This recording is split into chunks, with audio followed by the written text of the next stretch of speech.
اللهم لك الحمد كله ولك الملك كله ولك الشكر كله وإليك يرجع الأمر كله علانيته وسره. اللهم صل على محمد وبارك وسلم.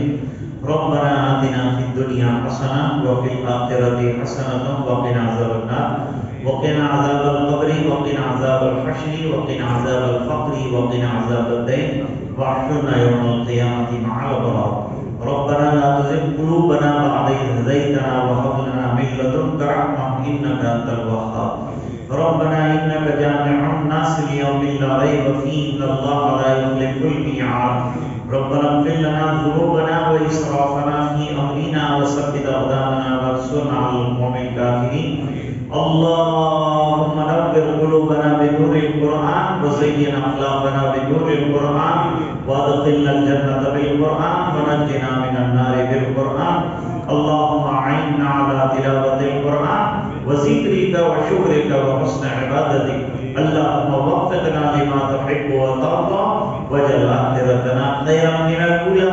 اے اللہ ہمارے گناہوں کو معاف فرما، کوتاہیوں سے درگزر فرما، اپنا فضل اور کرم شامل حال فرما، رحم کے، کرم کے، خیر کے، عافیت کے، فضل کے فیصلے فرما، اپنی رضا دائمی عطا فرما.